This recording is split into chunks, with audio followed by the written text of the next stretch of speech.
വളരെ ഗഹനമായൊരു വിഷയമാണ് വാഗ്ഭടാനന്ദ നവോത്ഥാന ചിന്തകളും എന്നുള്ളത്. ഈ വായിച്ചും കേട്ടും വാഗ്ഭടാനന്ദ ഗുരുവിനെ പറ്റി ചില കാര്യങ്ങൾ മനസ്സിലാക്കിയിരുന്നു വിദ്യാർത്ഥിയായിരുന്ന കാലത്ത്. കാരണം കേരളത്തിൻ്റെ നവോത്ഥാനത്തെ പറ്റി പറയുമ്പോൾ പറയുന്ന വളരെ പ്രധാനപ്പെട്ട പേരുകളിലൊന്നല്ല, പലപ്പോഴും ഒരു കൂട്ടിച്ചേർക്കുന്ന ഒരു അപ്പൻഡിക്സ് പോലെ കൂട്ടിച്ചേർക്കുന്ന ഒരു പേരായിട്ടേ കണ്ടിട്ടുള്ളൂ. പക്ഷെ ഞാൻ ഗൗരവപൂർവ്വം വാഗ്ഭടാനന്ദ ഗുരുവിനെ വായിക്കുന്നതും പഠിക്കാൻ ശ്രമിക്കുന്നതും രണ്ടുപേരാണ് കാരണക്കാരായിട്ടുള്ളത്. ഒന്ന് പ്രൊഫസർ സുകുമാർ അഴീക്കോടാണ്. സുകുമാർ അഴീക്കോട് എനിക്ക് വളരെ അടുത്ത ഒരു ജ്യേഷ്ഠ സഹോദരനെ പോലെ പ്രിയപ്പെട്ട ആളായിരുന്നു. ഞങ്ങൾ തമ്മിൽ വളരെ അടുത്തൊരു ആത്മബന്ധം ഉണ്ടായിരുന്നു, ദീർഘകാലത്തെ ആത്മബന്ധം ഉണ്ടായിരുന്നു. അദ്ദേഹമാണ് വാഗ്ഭടാനന്ദനെ പറ്റി പറയുന്നത്. അഴീക്കോട് സാറിൽ കൂടി ആണ് വാസ്തവത്തിൽ വാഗ്ഭടാനന്ദൻ പ്രത്യക്ഷപ്പെട്ടതെന്നാണ് ഞാൻ വിചാരിക്കുന്നത്.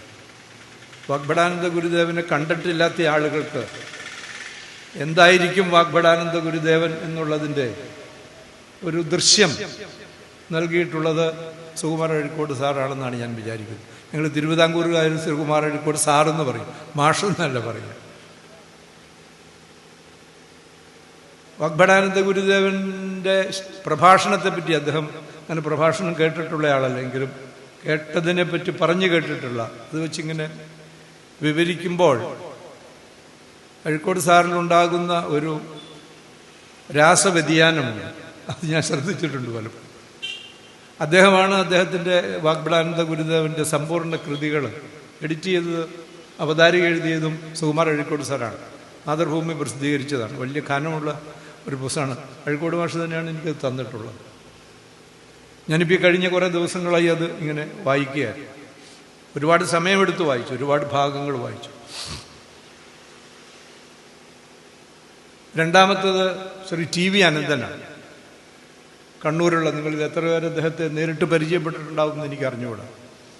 ശ്രീ ടി.വി. അനന്തൻ അദ്ദേഹം സ്വാതന്ത്ര്യസമര സേനാനിയായിരുന്നു, ഗാന്ധിമാർഗ പ്രവർത്തകനായിരുന്നു. അദ്ദേഹത്തിൻ്റെ കൂടി നേതൃത്വത്തിലാണ് മഹാത്മാ മന്ദിരം എന്ന് പറയുന്ന ആ സ്ഥാപനം. ഞങ്ങൾക്കൊക്കെ അദ്ദേഹം ഒരു കാരണവരും വഴികാട്ടിയുമായിരുന്നു. ഞങ്ങളൊക്കെ ഗാന്ധിമാർഗത്തിൽ പ്രവർത്തിക്കുന്ന ആളുകളാണ്. അദ്ദേഹത്തിൽ കൂടി വാഗ്ഭടാനന്ദ ഗുരുദേവൻ്റെ മറ്റൊരു മുഖം, മറ്റൊരു ഭാവം ഞങ്ങൾ കണ്ടിട്ടുണ്ട് എന്നുള്ളതാണ്. പിന്നെ പലരെയും ആനുഷംഗികമായി പരിചയപ്പെടാൻ ഇടയായിട്ടുണ്ടെന്നുള്ളതാണ്. ഞങ്ങൾക്ക് ഒരു യുവാക്കളുടെ സംഘടന, ഗാന്ധി യുവമണ്ഡലം എന്ന് പറയുന്നൊരു യുവാക്കളുടെ സംഘടന ഉണ്ടായിരുന്നു. ഞാൻ ഇതിൻ്റെ സ്ഥാപക അധ്യക്ഷൻ. അത് കഴിഞ്ഞ് ഒരു ടേം കെ.പി. റഹീം മാഷ് അതിൻ്റെ അധ്യക്ഷനായിരുന്നു. അങ്ങനെയാണ് ഞാൻ പാനൂർ പലവട്ടം വരാനിടയായിട്ടുള്ളത്. ഈ ഗാന്ധി യുവമണ്ഡലത്തിൻ്റെ ഒരു ക്യാമ്പ്, ഒരു പഠന ക്യാമ്പ് ഞങ്ങൾ അഴീക്കോട് വെച്ചാണ് നടത്തിയത്. അപ്പം അവിടെ ആത്മവിദ്യാസംഘത്തിൻ്റെ ഒരുപാട് ആളുകളുള്ള സ്ഥലമാണ്. ഇന്ന് ഞങ്ങളിങ്ങനെ നടക്കുമ്പോൾ, പ്രഭാത സവാരിക്ക് നടക്കുമ്പോൾ കണ്ടിട്ടുള്ള ഒരു കാര്യം, മതിലുകളും വേലികളുമില്ലാത്ത ജനപദങ്ങളാണ്. ഒരു തൊടിയും അല്ലെങ്കിൽ ഒരു പറമ്പും മറ്റേ തൊടിയും തമ്മിൽ വേർതിരിക്കുന്ന വേലികളില്ല, മതിലുകളില്ല, അങ്ങനെ തുറന്നു കിടക്കുകയാണ്. ഞാൻ ഓർക്കുന്നു, മാഹിക്കാരൻ ബാലകൃഷ്ണൻ നായർ എന്ന് പറയുന്ന ഒരാളുണ്ടായിരുന്നു. അദ്ദേഹം എറണാകുളത്താണ് താമസമാക്കിയത്. അദ്ദേഹത്തിൻ്റെ ഒരു സ്വപ്നം, കസ്റ്റംസിലോ മറ്റോ ആയിരുന്നു അദ്ദേഹത്തിൻ്റെ ജോലി എന്നാണ് എൻ്റെ ഓർമ്മ. അദ്ദേഹത്തിൻ്റെ ഒരു സ്വപ്നം അതിരുകളില്ലാത്ത ലോകം എന്നുള്ളതാണ്. നമുക്കിപ്പോൾ ലോകത്തിൻ്റെ ഓരോ ഭാഗത്ത് പോകണമെങ്കിൽ പാസ്പോർട്ട്, വീസ, എന്തെല്ലാം ഇടപാടുകളാണ്, ഇമിഗ്രേഷൻ ക്ലിയറൻസ് ഒക്കെ വേണം. ഞാനിങ്ങനെ ലോകത്തിൻ്റെ പല ഭാഗങ്ങളിലും പല ഭൂഖണ്ഡങ്ങളിലുള്ള സർവകലാശാലകളിൽ പഠിപ്പിക്കാൻ പോകുന്നയാളാണ്.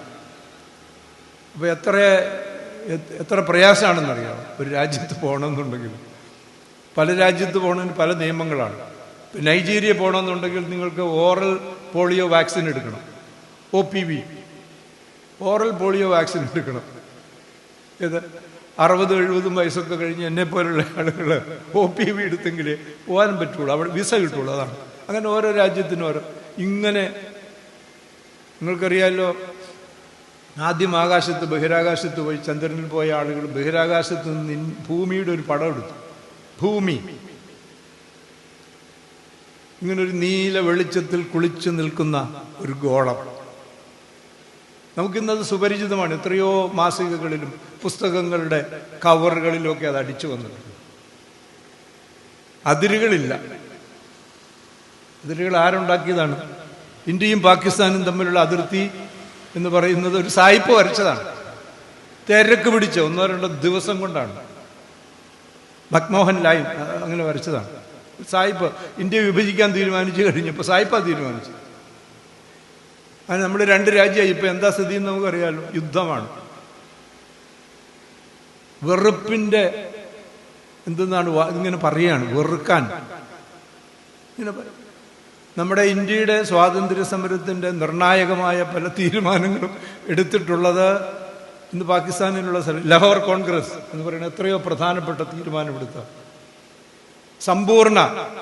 പൂർണ്ണ സ്വരാജ് പ്രമേയം പാസാക്കിയത് 1929 ലാഹോറിൽ കൂടിയ AICC സമ്മേളനമാണ്. ലാഹോർ പാകിസ്ഥാനിലാണ്. അതുപോലെ ബംഗ്ലാദേശ് ഒന്നായിരുന്നതാണ്. ഇങ്ങനെ അതിരുകളില്ലാത്തൊരു ലോകം. അതുപോലെ തോന്നി എനിക്ക് അഴീക്കോട് ചെന്ന സമയം. അങ്ങനെ എന്തിൻ്റെ സ്വാധീനത്തിലാണ്? ഈ ആത്മവിദ്യാ സംഘത്തിൻ്റെ, അതാണ് ആത്മവിദ്യ എന്ന് പറയുന്നത്. ഞാൻ ഈയിടെ വേറൊരു പ്രസംഗത്തിൽ പറഞ്ഞു, ശ്രീനാരായണ ഗുരുദേവൻ അദ്വൈതം എന്നാണ് പറയുന്നത്. അദ്വൈതത്തെക്കുറിച്ച് അതിമനോഹരമായി ഞാനൊന്ന് ശ്രീ TM വർഗീസുമായിട്ട് പറയായിരുന്നു. അദ്ദേഹം എഴുതി തന്ന പഠിപ്പിച്ച പ്രാർത്ഥനയുണ്ടല്ലോ, ദൈവദശകം. ദൈവദശകത്തിൽ എത്ര സരള സുന്ദര പ്രൗഢഗംഭീരമായിട്ടാണ് അദ്വൈതത്തെ പറ്റി പറഞ്ഞിരിക്കുന്നത്. നീയല്ലോ സൃഷ്ടിയും സൃഷ്ടാവായതും സൃഷ്ടിജാലവും, നീയല്ലോ ദൈവമേ സൃഷ്ടിക്കുള്ള സാമഗ്രിയായതും. അതിൽ കൂടുതൽ ഗഹനവും സരളവുമായിട്ട് അദ്വൈത തത്വം പറയാൻ സാധിക്കും. പക്ഷെ വാഗ്ഭടാനന്ദന അതിനേക്കാൾ കൂടുതൽ ഉപയോഗിച്ചത് ആത്മവിദ്യ എന്നാണ്. അതിനേക്കാൾ കൃത്യതയോടുകൂടി ഈ സങ്കല്പനത്തെ പറ്റി പറയാൻ സാധിക്കില്ല. അതവിടെ നിൽക്കട്ടെ. അങ്ങനെയാണ് ഞാൻ വാഗ്ഭടാനന്ദ ഗുരുദേവനെ പറ്റി കേൾക്കുന്നത് എന്ന് പറയുകയാണ്. ഈ നവോത്ഥാന ചിന്ത ആയിട്ട് ബന്ധിപ്പിച്ച് അതാണല്ലോ വിഷയം തന്നിരിക്കുന്നത്. ഞാനത് അവഗണിച്ചാൽ അതൊരു കൃത്യവിലോപമാകുമല്ലോ. എന്താ ഈ നവോത്ഥാനം എന്ന് പറഞ്ഞു? നമ്മൾ ഈയിടെ ഇങ്ങനെ എന്താ സുരതര ഭാഷ കേട്ട് മടുത്ത ഒരു വാക്കാണ്. സ്ഥാനത്തും അസ്ഥാനത്തും നമ്മൾ നവോത്ഥാനം എന്നിങ്ങനെ പറയുകയാണ്. എന്താണ് ഈ നവോത്ഥാനം എന്ന് പറയുന്നത്? ശരിക്കും ഇത് യൂറോപ്പിൽ സംഭവിച്ചൊരു കാര്യമാണ്. ഈ 5 മുതൽ 15 വരെയുള്ള നൂറ്റാണ്ടുകൾ, ഈ നൂറ്റാണ്ടുകളിൽ യൂറോപ്പ് എന്ന് പറയുന്നത് ഒരു ഇരുണ്ട യുഗത്തിൽ കൂടി കടന്നുപോയി എന്നാണ് പറയുന്നത്. ഒരു ഇരുണ്ട യുഗമാണ്. നമ്മളെങ്ങനെയാണ് മനുഷ്യൻ കടന്നു പോകുന്ന കാലഘട്ടത്തെ ഇരുണ്ട കാലഘട്ടം അല്ലെങ്കിൽ ഇരുണ്ട യുഗം എന്ന് വിളിക്കുന്നത്? എങ്ങനെയാണ്? എന്തുകൊണ്ടാണ്? എന്നാൽ സൂര്യൻ ഉദിച്ചിട്ടില്ലേ? ഈ 10 നൂറ്റാണ്ട് സൂര്യൻ ഉദിക്കാതിരുന്നു. എന്തുകൊണ്ടാണ് ഇരുണ്ട യുഗം എന്ന് പറയുന്നത്? ഇരുട്ടെന്ന് പറഞ്ഞാൽ നമുക്ക് ഈ സൂര്യനിൽ നിന്ന് വരുന്ന പ്രകാശം ലഭിക്കാത്ത ഒരു കാലം എന്നല്ലെങ്കിൽ ഒരു അവസ്ഥാവിശേഷം എന്ന് മാത്രമല്ല അർത്ഥം. ഇരുട്ടെന്ന് പറയുമ്പോൾ പലതരം ഇരുട്ടുണ്ട്. നമ്മൾ സാധാരണ പറയൂല അജ്ഞാനാന്ധകാരം, വിജ്ഞാനം വെളിച്ചം എന്ന് പറയും. അസതോമ സദ്ഗമയ തമസോമ ജ്യോതിർഗമയ നമ്മൾ പ്രാർത്ഥിക്കും. Leads from darkness to light. എന്താണ് ഇരുളെന്ന് പറഞ്ഞാൽ? അജ്ഞാനത്തിൻ്റെ അന്ധകാരം, അന്ധവിശ്വാസങ്ങളുടെ അന്ധകാരം, അനാചാരങ്ങളുടെ അന്ധകാരം, അധർമ്മത്തിൻ്റെ അന്ധകാരം, അങ്ങനെ ചൂഷണത്തിൻ്റെ, അങ്ങനെ അനേക തരം അന്ധകാരങ്ങളുണ്ട്. അതിൽ അകപ്പെട്ട് കിടക്കുകയായിരുന്നു യൂറോപ്പ്. അങ്ങനെ അകപ്പെട്ട് കിടന്ന യൂറോപ്പിൽ ഈ 15-ാം നൂറ്റാണ്ടിൻ്റെ ഒരു പകുതി അങ്ങോട്ട് കഴിഞ്ഞപ്പം ആളുകൾക്ക് വലിയ അസ്വസ്ഥതയുണ്ടായിരുന്നു. ഇങ്ങനെ പോയാൽ പോരല്ലോ, എത്ര നാൾ നമ്മൾ ഈ അന്ധകാരത്തിൽ, അജ്ഞാനത്തിൻ്റെ അന്ധകാരം, അനാചാരങ്ങളുടെ അന്ധകാരം, അന്ധവിശ്വാസങ്ങളുടെ അന്ധകാരം, അധർമ്മത്തിൻ്റെ അന്ധകാരം, അനീതിയുടെ അന്ധകാരം, ഇതിലെത്ര കാലം നമ്മൾ കഴിയും എന്ന് ആളുകൾ ചിന്തിക്കാൻ തുടങ്ങി. അങ്ങനെ ഈ അവസ്ഥാവിശേഷത്തിനൊരു മാറ്റം വരണം. അനങ്ങാതെ മിണ്ടാതെ ഇത് സഹിച്ച് ദീർഘകാലം തുടരുന്നത് ശരിയല്ല, ഇതിനൊരു മാറ്റം വരണം എന്നുള്ള വിചാരത്തോടു കൂടി കുറേ ആളുകൾ ചിന്തിക്കാൻ തുടങ്ങി. അങ്ങനെ ചിന്തിച്ച് വെറുതെ ചിന്തിക്കുക മാത്രമല്ല, അവർ ചിന്തിച്ചു, സംസാരിച്ചു, എഴുതി, പ്രവർത്തിച്ചു.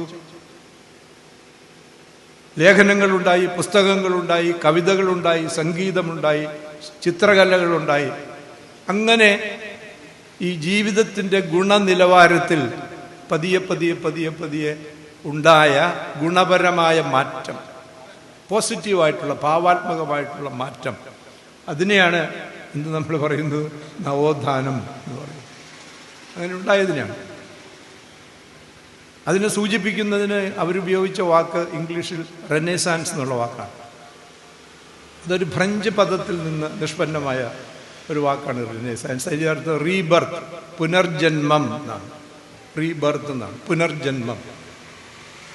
നമ്മളിവിടെ പുനർജന്മം എന്ന് പറഞ്ഞാൽ കുഴപ്പമാവും. അതുകൊണ്ട് ആണ് നവോത്ഥാനം, പുതുതായി ഉണർന്നെഴുന്നേൽക്കുക. വാഗ്ഭടാനന്ദ ഗുരുദേവന്റെ പ്രാർത്ഥനയുണ്ടല്ലോ, ഇതാണ്, ഉണരുവിൻ ക്ഷണമെഴുന്നേൽപ്പിൻ, അല്ലേ, അഖിലേശ്വര സ്മരിപ്പിൻ, അനീതിയോട് തീർപ്പിൻ. അതാണ് ഉണരുക എന്ന് പറയുന്നത്. ഉണരുക എന്ന് പറഞ്ഞാൽ നമ്മൾ ഉറക്കത്തിൽ നിന്ന് ഉണരുക എന്ന് മാത്രമല്ല, ഈ അന്ധകാരമുണ്ടല്ലോ, അജ്ഞാനത്തിൻ്റെ അന്ധകാരം, അനീതിയൊക്കെ നമ്മൾ സഹിക്കുന്ന ഒരു തരം ഉറക്കമാണ്. അതിൽ നിന്ന് ഉണരുക എന്നുള്ള അർത്ഥത്തിലാണ്. അങ്ങനെ ഒരു ഉണർവിൻ്റെ ഒരവസ്ഥയ്ക്കാണ് നമ്മൾ നവോത്ഥാനം എന്ന് പറയുന്നത്. ഇത് ഇങ്ങനെ ഒരു തോന്നലുണ്ടാകുന്നത് എന്തുകൊണ്ടാണ്? ഈ നവോത്ഥാനത്തിൻ്റെ തന്നെ എന്താണ് നവോത്ഥാനം എന്ന് ചോദിക്കുമ്പം, കുറെ കൂടെ സൂക്ഷ്മമായി പറയുമ്പം അതിൽ പല ഘടകങ്ങളും അന്തർഭവിച്ചിട്ടുണ്ട്. അതിലൊരു ഘടകം എന്ന് പറയുന്നത് മനുഷ്യൻ വിമർശനാത്മകമായി ചിന്തിക്കുന്നു, സജീവമായി വിമർശനാത്മകമായി ചിന്തിക്കുന്നു എന്നുള്ളതാണ്. അതായത് നമ്മൾ അകപ്പെട്ടിരിക്കുന്ന, അല്ലെങ്കിൽ നമ്മളിപ്പോൾ ജീവിച്ചു പോകുന്ന ഒരവസ്ഥയുണ്ട്, ഒരു ജീവിതക്രമം എന്നതിന് പറയാം, ഒരവസ്ഥ എന്ന് വേണമെങ്കിൽ അതിന് പറയാം. അതിനെ ഒരു റിയാലിറ്റി, ഒരു യാഥാർത്ഥ്യം എന്നൊക്കെ പല പേരുകൾ അതിന് വേണ്ടി പറയാം. നമ്മളിന്ന് ജീവിച്ചു പോകുന്ന ഈ ജീവിതക്രമം എന്ന് പറയുന്നത്, ആ ജീവിതക്രമം സൂക്ഷ്മമായി പരിശോധനയ്ക്ക് വിധേയമാക്കുകയാണ് നമ്മൾ. രണ്ടു തരം ജീവിതം ഉണ്ടെന്ന് പറയും. എന്താണ്? ഒന്ന്, നമ്മളിങ്ങനെ ഒരു പ്ലവത്തെ പോലെ എന്തെന്നാണ് ഒഴുകിപ്പോവുക. ഇങ്ങനെ ഒരു പൊങ്ങുതടി ഇങ്ങനെ ഒഴുക്ക് ജലത്തിൽ എങ്ങനെ പോകുന്നുവോ, അതിന് പ്രത്യേകിച്ച് ലക്ഷ്യമൊന്നുമില്ല. വെള്ളത്തിൻ്റെ ഒഴുക്ക് എങ്ങനെയാണോ, അതിൻ്റെ ശക്തി എങ്ങനെയാണോ, അതിൻ്റെ ഗതി എങ്ങനെയാണോ, അങ്ങനെ പോയിക്കൊണ്ടിരിക്കും. അതാണ് ഒരു തരം ജീവിതം എന്ന് പറയുന്നത്. മനുഷ്യൻ എങ്ങനെ ജീവിച്ചാൽ മതിയോ? വാഗ്ഭടാനന്ദ ഗുരുദേവൻ ചോദിച്ചതും നവോത്ഥാനം സൃഷ്ടിച്ച എല്ലാ ആളുകളും ചോദിച്ചതും, ശ്രീനാരായണ ഗുരുദേവനും അയ്യങ്കാളിയും അങ്ങനെയുള്ള എല്ലാവരും, ഞാൻ കൂടുതൽ പേരുകൾ പറയുന്നില്ല, അവർ ചോദിച്ചത് ഇത് ശരിയായ ജീവിതമാണോ, ഇതിങ്ങനെ ജീവിച്ചാൽ മതിയോ എന്നാണ്. അങ്ങനെ ചോദിക്കണമെങ്കിൽ അതിനാണ് ക്രിട്ടിക്കൽ തിങ്കിങ് എന്ന് പറയുന്നത്. വിമർശനാത്മകമായ ആലോചന, പര്യാലോചന. അങ്ങനെ ചിന്തിക്കാൻ നമ്മളെ പ്രേരിപ്പിക്കുന്നത് എന്താണ്? എന്തുകൊണ്ടാണ് ഞാൻ അങ്ങനെ ചിന്തിക്കുന്നത്? ഇത് ശരിയല്ല എന്ന് ചിന്തിക്കുന്നു. ശരിയായ ഒന്നിനെ പറ്റിയുള്ള ഒരു ധാരണ എൻ്റെ മനസ്സിലുണ്ടാകും. അല്ലെങ്കിൽ ഇത് ശരിയല്ല എന്ന് എനിക്ക് പറയാനൊക്കെ. ആ ധാരണ എങ്ങനെയുണ്ടാകും? ഇതല്ല ശരിയായ ജീവിത രീതി, വ്യത്യസ്തമായ രീതിയിൽ ജീവിക്കാം എന്ന തോന്നൽ എങ്ങനെയാണ് നമ്മുടെ മനസ്സിലുണ്ടാകുന്നത്? അങ്ങനെ മനസ്സിലുണ്ടാകണമെങ്കിൽ അത്തരം ചിന്തകൾ നമ്മളുടെ മനസ്സിൽ ജനിപ്പിക്കുന്ന ആളുകളുമായിട്ട്, ഗുരുക്കന്മാരുമായിട്ട് ഉള്ള സമ്പർക്കം ഉണ്ടാകും. അതാണ് ഒരു വഴി. നമ്മൾ അറിവ് സമ്പാദിക്കുന്നതിനെ പറ്റിയിട്ടുള്ള ഒരു ഇന്ത്യൻ രീതിയുണ്ടല്ലോ, ഒരു ഭാരതീയ രീതിയുണ്ട്. എന്താണത്? പണ്ട് കാലത്ത് ഈ എഴുത്തും അച്ചടിയൊന്നും ഇല്ലാതിരുന്ന സമയത്ത്, എഴുത്തുണ്ട് പക്ഷേ അതിങ്ങനെ ഓലയിലൊക്കെ, അതുപോലും ഇല്ലാതിരുന്നൊരു കാലമുണ്ട്. അപ്പം എന്താണ്? ഗുരുമുഖത്തു നിന്ന് കേൾക്കുകയാണ്. ശ്രവണം എന്ന് പറയുന്നത് സംസ്കൃതത്തിൽ, ശ്രവണം എന്ന് പറയും. കേട്ടാൽ മാത്രം മതിയോ? ഞാനിപ്പോൾ കുറച്ച് കാര്യങ്ങൾ പറഞ്ഞു. ശ്രീ TM വർഗീസ് കോളേജിൽ ഞാൻ പഠിപ്പിച്ച എൻ്റെ ഒരു വിദ്യാർത്ഥിയാണ്. അപ്പോൾ അദ്ദേഹത്തെ പഠിപ്പിക്കുമ്പോൾ ഞാൻ ഇപ്പോഴും കുട്ടികളെ പഠിപ്പിക്കുന്നയാളാണ് എന്ന് പറഞ്ഞാൽ നിങ്ങൾ ദയവായി വിശ്വസിക്കുന്നു. ഇപ്പോൾ കുട്ടികളോട് പറയുമ്പോൾ അവർ സാറ് പറഞ്ഞു അതുകൊണ്ട് അങ്ങ് അംഗീകരിച്ചു എന്നുള്ളതല്ല, അതിനെ വിശകലനം ചെയ്യാനായിട്ട് പറ്റി. അപ്പം ശ്രവണം എന്ന് കഴിഞ്ഞിട്ട് മനനം എന്ന് പറയുന്ന രണ്ടാമത്തെ പ്രക്രിയയുണ്ട്. മനനം ചെയ്യണം, വിശകലനം ചെയ്യണം, വിശ്ലേഷണം ചെയ്യണം. ഈ പറഞ്ഞതിൽ കാര്യമുണ്ടോ, ശരിയാണോ, എത്ര കണ്ട് ശരിയുണ്ട്, സ്വീകാര്യമാണോ അസ്വീകാര്യമാണോ, എന്തുകൊണ്ട് എന്ന്, അതാണ് മനനം എന്ന് പറയുന്നത്. ഈ മനനം ചെയ്ത് കഴിഞ്ഞിട്ട് പിന്നെ ഇതിൻ്റെ ഒരു സത്തയുണ്ടല്ലോ, നമ്മൾ ഈ മനനം ചെയ്ത് ഗ്രഹിക്കുന്നതിൻ്റെ ഒരു സത്തയുണ്ട്, ജ്ഞാനം നമ്മൾ പറഞ്ഞു. അത് സ്വാംശീകരിക്കണം നമ്മൾ, അത് നമ്മുടെ വ്യക്തിത്വത്തിൻ്റെ ഭാഗമാകണം. അന്നേരമാണ് ഗുരുദേവന്മാരുണ്ടാവുന്നത്. അതാണ് വാഗ്ബടാനന്ദ ഗുരു എന്ന് നമ്മൾ വിളിക്കുന്നത്, ശ്രീനാരായണ ഗുരു എന്ന് നമ്മൾ വിളിക്കുന്നത്. ഈ പറയുന്ന വിജ്ഞാനത്തെ അവർ സ്വാംശീകരിച്ച ആളുകളാണ്. അങ്ങനെ സ്വാംശീകരിച്ച് മാറിത്തീർന്നിട്ടുള്ള ആളുകളാണ് അവർ. അതുകൊണ്ടാണ് അവരുടെ സാന്നിധ്യം തന്നെ, അവരുടെ സമീപത്തിരിക്കുമ്പോൾ തന്നെ നമുക്കൊരു അനുഭൂതി ഉണ്ടാകും അങ്ങനെയുള്ള ആളുകൾ. ഞാനോ എഴുന്നേറ്റ് പ്രസംഗിക്കാൻ നിൽക്കുമ്പോൾ നിങ്ങൾക്ക് ഉണ്ടാകുന്ന തോന്നൽ പോലെ അല്ലാതെ സ്വാംശി. അതിനാണ് നിധിധ്യാസനം എന്ന് പറയുന്ന ഒരു പ്രക്രിയയുണ്ട്. ധ്യാനിക്കുകയാണ് ചെയ്യുന്നത്. ചുമ്മാ എന്തെങ്കിലും ധ്യാനിക്കുകയല്ല, നമ്മൾ ഈ ഗ്രഹിച്ച കാര്യം സ്വാംശീകരിക്കുന്നതിനെ പറ്റിയിട്ടുള്ള ധ്യാനം. അതാണ് റിഫ്ലക്റ്റീവ് തിങ്കിങ് ഇംഗ്ലീഷിൽ. അപ്പം അങ്ങനെ സ്വാംശീകരിച്ച ആളുകൾ അവരിൽ നിന്ന് എന്താണ് ഒരു പ്രകാശം ഉണ്ടാവും. ഞാൻ സാധാരണ പറയാതിരിക്കാൻ വയ്യാത്ത എനിക്ക് നേരിട്ട് അനുഭവമുള്ള ഒരാൾ ദലൈലാമയാണ്, ഇപ്പോഴത്തെ ദലൈലാമ. ഞങ്ങളൊക്കെ ഈ സോളിനെസ് എന്നാണ് അദ്ദേഹത്തെ പറ്റി പറയുന്നത്. അദ്ദേഹം ഇങ്ങനെ വരുമ്പോൾ, ഒരു ഹാളിൽ വരുമ്പോൾ ഒരു പ്രകാശം, ഇവിടെ T. പത്മനാഭൻ്റെ കഥയുണ്ടല്ലോ, പ്രകാശം പരത്തുന്നു കിട്ടിയെന്ന്. ഒരു പ്രകാശമാണത്. അദ്ദേഹം ചിരിക്കുമ്പോൾ ഒരു പ്രകാശം ഉണ്ടാവും. ഇപ്പം ഇങ്ങനെ വരികയാണെങ്കിൽ അദ്ദേഹം ദലൈലാമ പ്രസംഗം തുടങ്ങുന്നതിന് മുമ്പ് ഇവിടെ വന്നിരിക്കുന്ന ഓരോ മുഖവും നോക്കിയിട്ടായിരിക്കും, അതിനുശേഷമായിരിക്കും പ്രസംഗം ആരംഭിക്കും. ഓരോ മുഖവും നോക്കും. ഒരു ഐ ടു ഐ കോണ്ടാക്ട് എന്ന് പറയുന്നവരാണ്. അപ്പോൾ നമുക്കൊരു അനുഭൂതി ഉണ്ടാകും. ഞാൻ അങ്ങനെ പല സന്ദർഭങ്ങളിലും അദ്ദേഹമായിട്ട് പല വേദികളും പങ്കിടാൻ ഭാഗ്യം കിട്ടിയിട്ടുള്ള ഒരാളാണ്. അതാണ് അത്. അദ്ദേഹത്തിന് എന്താണ് വാഗ്ബടാനന്ദ ഗുരുദേവൻ്റെ ഒരു വശ്യത എന്ന് പറയുന്നത്, ഈ പ്രസരണം എന്ന് പറയുന്നതാണ്. അങ്ങനെയാണ് നമ്മളിത് സ്വാംശീകരിക്കുന്നത്. ഇതാണ് ഈ എന്തെന്നാണ് നവോത്ഥാനത്തിൻ്റെ രഹസ്യം എന്ന് പറയുന്നത്. അതാണ് അങ്ങനെയുള്ളൊരു ട്രാൻസ്ഫർമേഷൻ, ഒരു മാറ്റം ഉണ്ടാകുന്നു. അതിനാണ് ക്രിട്ടിക്കൽ തിങ്കിങ് എന്ന് പറയുന്നത്. അതെങ്ങനെയാണ് ഈ ഒരു പുതിയ ലോകത്തെക്കുറിച്ച്, അതിനാണ് ഗുരുമുഖത്തുനിന്ന് കിട്ടേണ്ട അറിവ്. അതൊന്ന്. രണ്ടാമത് നമ്മുടെ ഗ്രന്ഥങ്ങളുണ്ട്.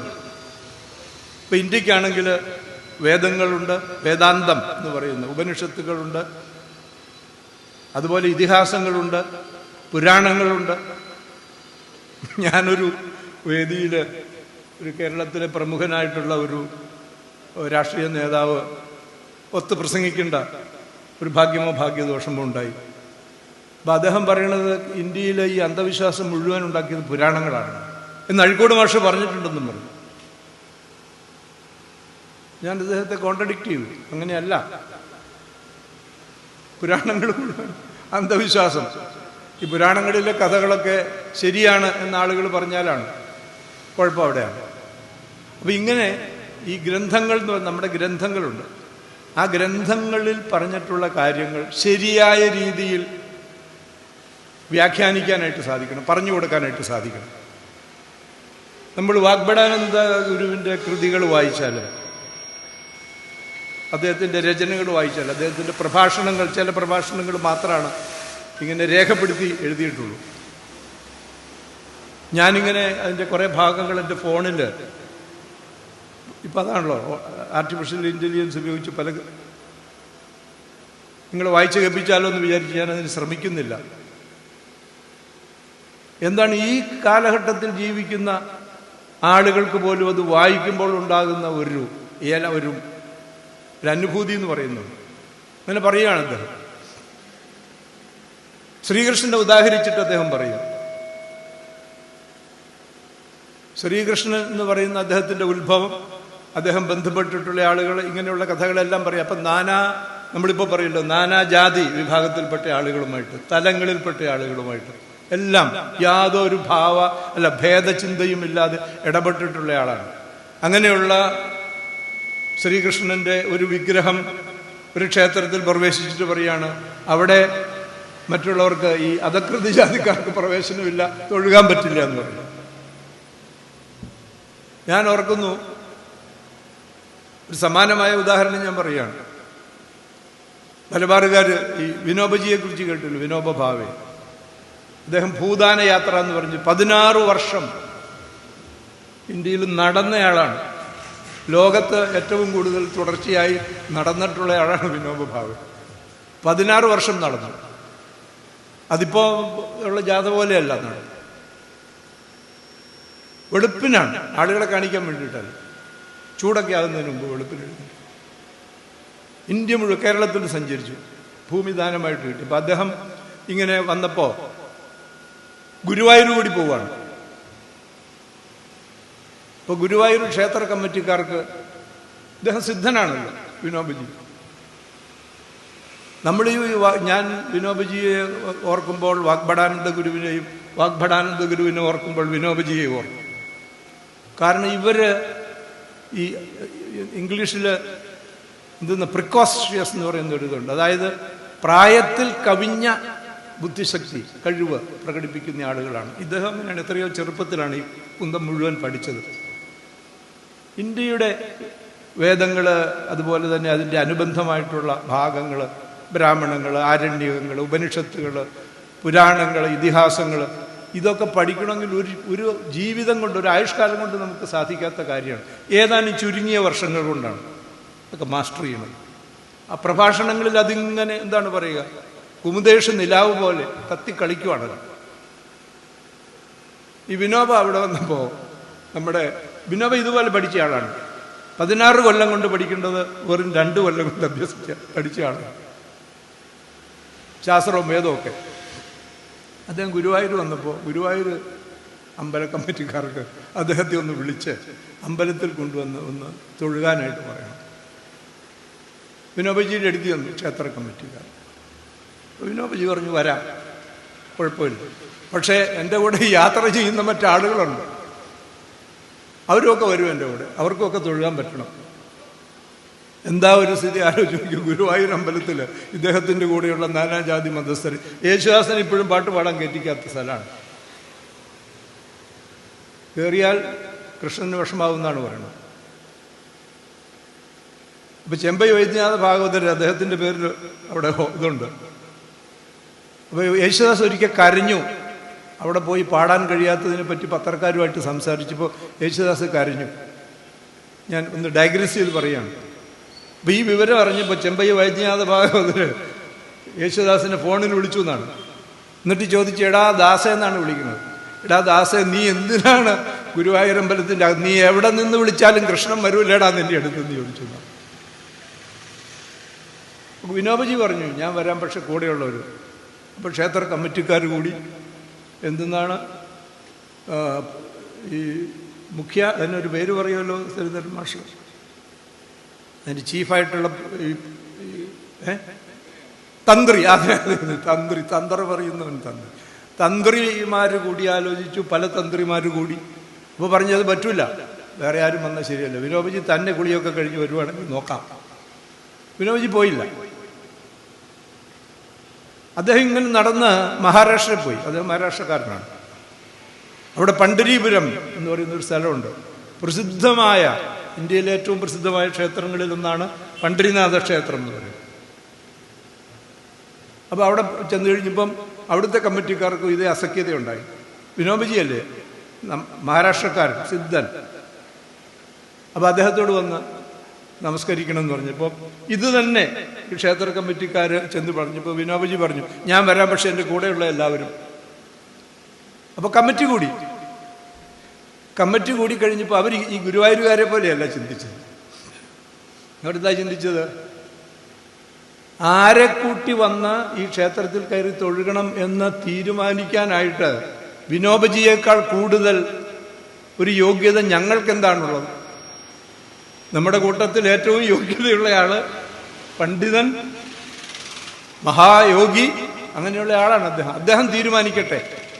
നമ്മളാരാണ് വിനോബജിയോട് നിങ്ങൾ ഇങ്ങനെ ചെയ്യണമെന്ന് പറയാൻ ഉള്ള അർഹത എന്താണ് നമുക്ക്?